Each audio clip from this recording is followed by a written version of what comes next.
Hello everyone. आज हम आपको बताएंगे हंस रूल ना। तो हंस रूल क्या होता है, कैसे इलेक्ट्रॉनों की फीलिंग होती है किसी भी सबसेल के एटॉमिक ऑर्बिटल में, वो चीजें हम आपको बताएंगे ना।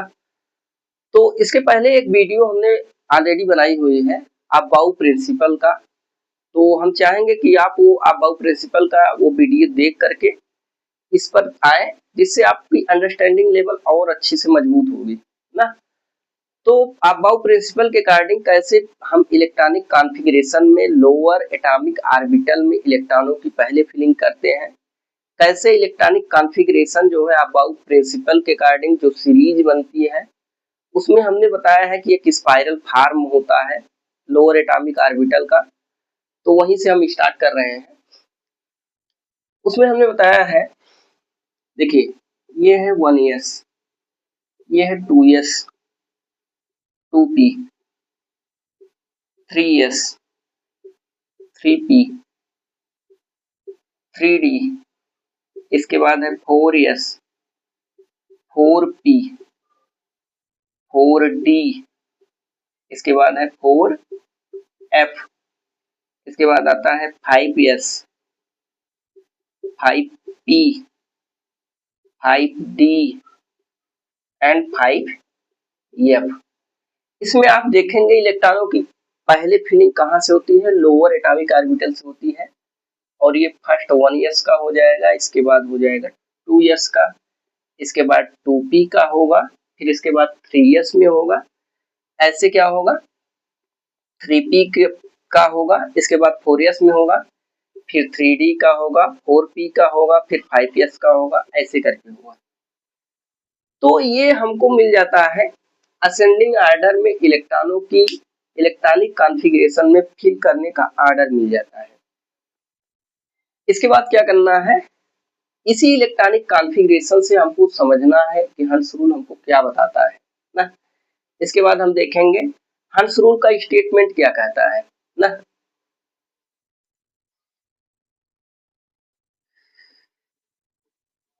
हंस रूल के अकॉर्डिंग आप देखेंगे कि electrons are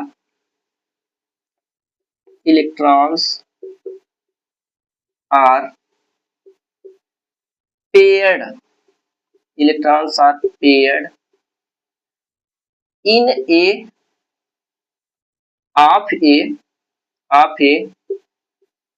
of a sub cell in any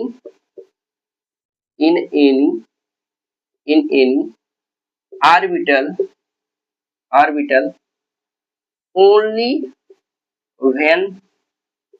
only when all the orbitals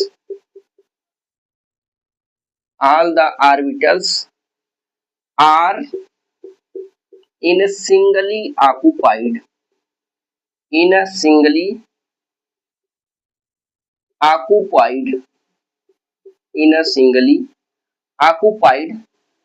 electron in a same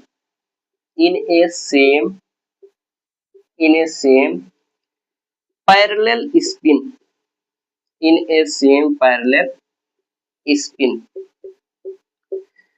इनके कहने का सेंस ये है कि electrons are paired of a subshell in any orbital only when all orbitals are in singly occupied electron in a subsame parallel spin ना। कहने का sense ये है कि इलेक्ट्रॉन का पेड़ तभी होगा किसी भी सबसेल के जो ऑर्बिटल होंगे इलेक्ट्रॉन का तभी पेड़ होगा जब एक एक इलेक्ट्रॉन्स सभी ऑर्बिटल में फिल हो जाएंगे, क्योंकि सबकी एनर्जी लेवल सेम है ना। और सबकी एनर्जी लेवल सेम है तो इसलिए सब जो है एक एक इलेक्ट्रॉन जब ऑक्युपाइड कर लेंगे इसके बाद ही पेयर्ड होगा ना।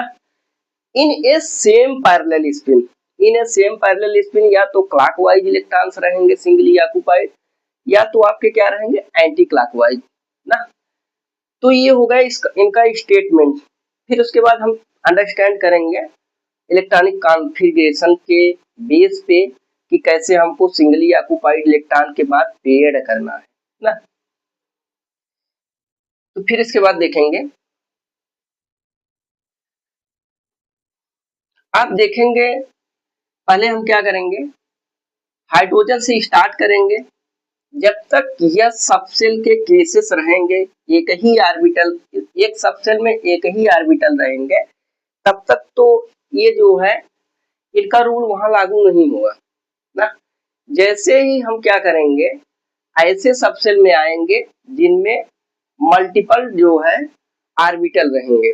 मल्टीपल का मतलब एक रहे या दो रहे तीन रहे, ऐसे केसेस में आएंगे तो वहीं इनका हुक्स रूल अप्लाइड होने लगता है। आप देखेंगे जैसे हाइड्रोजन के केस में आएंगे तो ये इनका जो है एटॉमिक नंबर 1 होता है, इनका हो जाएगा इलेक्ट्रॉनिक कॉन्फ़िगरेशन 1s1 ना। तो इसका इनका एक ही ऑर्बिटल होता है, एक जो है क्लॉकवाइज भर देंगे ना। फिर इसके बाद किसके लिए आएंगे, हीलियम के। हीलियम का होता है 2, इनका इलेक्ट्रॉनिक कॉन्फ़िगरेशन करेंगे तो 1s2 हो जाएगा। ऐसे ऑर्बिटल में फिल करेंगे, एक क्लॉकवाइज एक आपका एंटी क्लॉकवाइज हो जाएगा।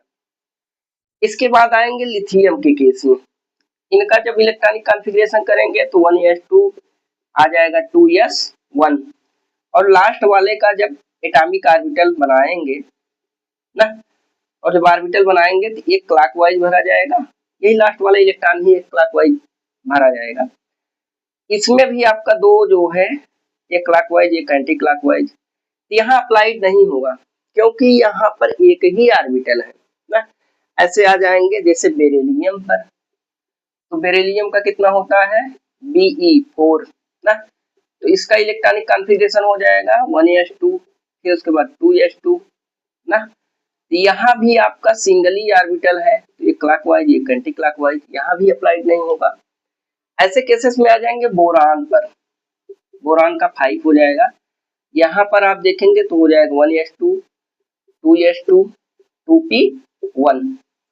यहाँ पर देखेंगे ये p का जो है 3 ऑर्बिटल होता है, एक px एक py एक pz ना। यहाँ पर आप देखेंगे ऐसे करके, यहाँ 2 इलेक्ट्रॉन होगा और यहाँ 3 ऑर्बिटल होगा, एक px एक py और एक आपका रहेगा pz। यहाँ एक क्लॉकवाइज इलेक्ट्रॉन भर जाएंगे, एक एंटी क्लॉकवाइज, यहाँ पर एक क्लॉकवाइज। अब क्या है, यहाँ पर डाउट होता है कि यहीं पर इलेक्ट्रॉन भरा जा सकता है या यहाँ पर भी इलेक्ट्रॉन भरा जा सकता है, या यहाँ पर भी अगर एक इलेक्ट्रॉन है तो इसमें भी भरा जा सकता है। तो निश्चित रूप से इन तीनों ऑर्बिटल की जो एनर्जी लेवल होती है वो सेम होती है ना, और जब सेम होती है तो हम क्या कर सकते हैं, यही इलेक्ट्रॉन जो है हम यहाँ पर भी भर सकते हैं ना ये। और फिर उसके बाद क्या करना है, यही इलेक्ट्रॉन अगर आपकी मर्जी है यहाँ भी दिखा सकते हैं क्योंकि एनर्जी लेवल तीनों का सेम है, तो आप किसी पर भी एक ही इलेक्ट्रॉन किसी पर भी रख सकते हैं ना, यहाँ पर भी आप दिखा सकते हैं। लेकिन क्या है, जो रूल के अकॉर्डिंग यही रहता है, मान लिया जाता है कि x में पहले एक इलेक्ट्रॉन भर दिया जाएगा, इसके बाद y में भरा जाएगा, इसके बाद z में भरा जाएगा। ये जरूरी नहीं है कि x में ही भरा जाए, आपके अंडरस्टैंडिंग के लिए ये तीनों में भरा जा सकता है। इसके बाद अगर आपको अंडरस्टैंड करना है, जैसे यहाँ आप क्लॉकवाइज दिखा दिए ना, ऐसे अगर आपको जानना है कि क्या ये एंटी क्लॉकवाइज में भरा जा सकता है, एंटी क्लॉकवाइज में ना, ये हो गया px, ये हो गया py और ये हो गया pz, तो हाँ ये एंटी क्लॉकवाइज में भी भरा जा सकता है ऐसे करके। यही एक इलेक्ट्रॉन या तो आप x में भी भर सकते हैं, px में भी भर सकते हैं, py में भी भर सकते हैं, pz में भी भर सकते हैं, सही है ना। ये मार्किंग जो है आपकी सही इसको कहेंगे ना। इतना होगा, ये चीजें जो है एक सिंगली ऑक्युपाइड इलेक्ट्रॉन के लिए हुक्स रूल नहीं अप्लाइड हो पा रहा है, लेकिन जैसे आपका एक से अधिक इलेक्ट्रॉन होंगे वहां पर अप्लाइड होगा ना। तो आप देखेंगे,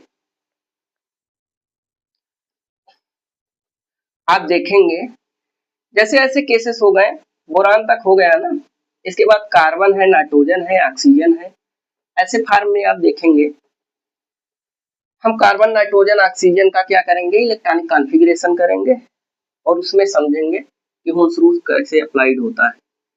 तो हो जाएगा C6 ना, तो यहाँ पर हो जाएगा 1s2 2s2 2p2 ना। यहाँ पर आप देखेंगे यस का जो है सिंगली एक ऑर्बिटल है और पी का आप देखेंगे 3 ऑर्बिटल है ना, एक px है, एक py है, एक pz है ना। यहाँ पर आप देखेंगे यहाँ पर हॉल्स रूल अप्लाइड होगा और जो है कैसे अप्लाइड होगा, यहाँ एक क्लॉकवाइज एक एंटी क्लॉकवाइज, तो यस सब सेल का एक ऑर्बिटल का है। यहाँ पर आप देखेंगे एक इलेक्ट्रॉन यहाँ पर भरा गया है।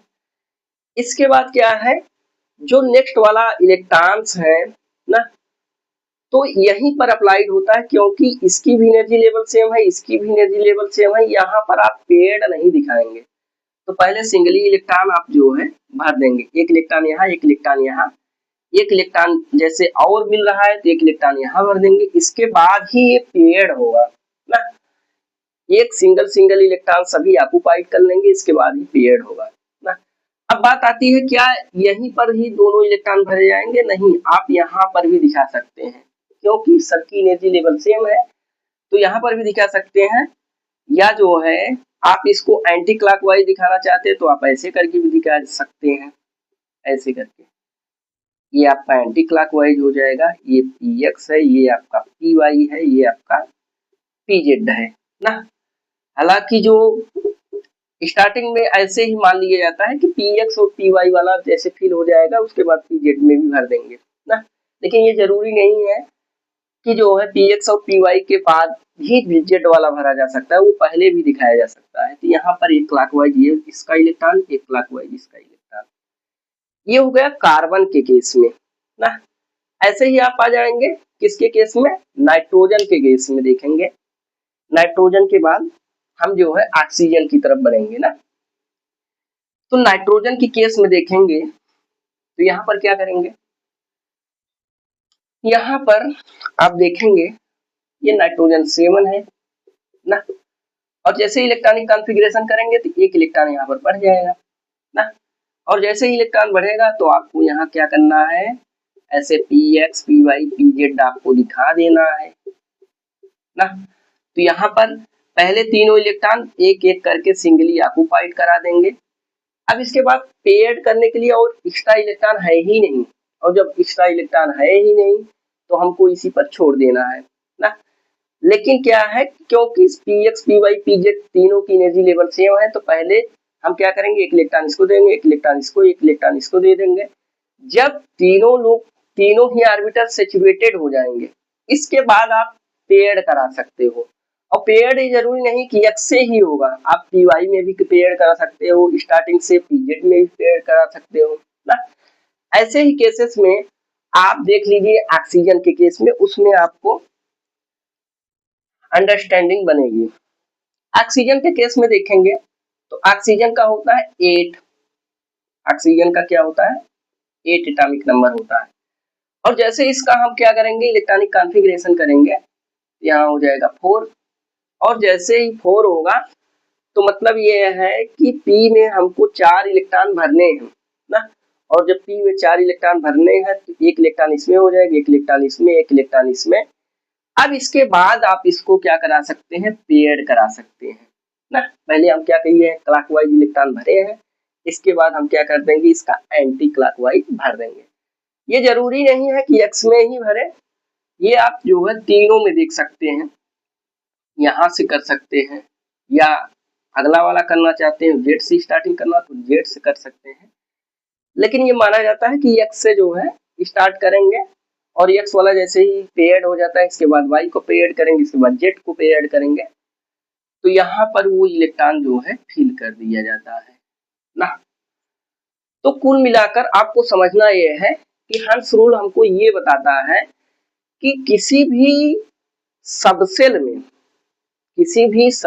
में हमको इलेक्ट्रॉन की फिलिंग कैसी करनी है ऑर्बिटल में।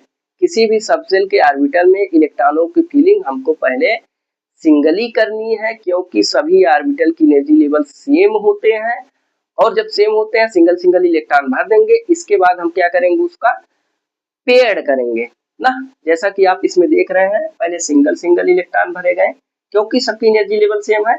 इसके बाद पेयरिंग स्टार्ट की गई है। So thank you for watching this video.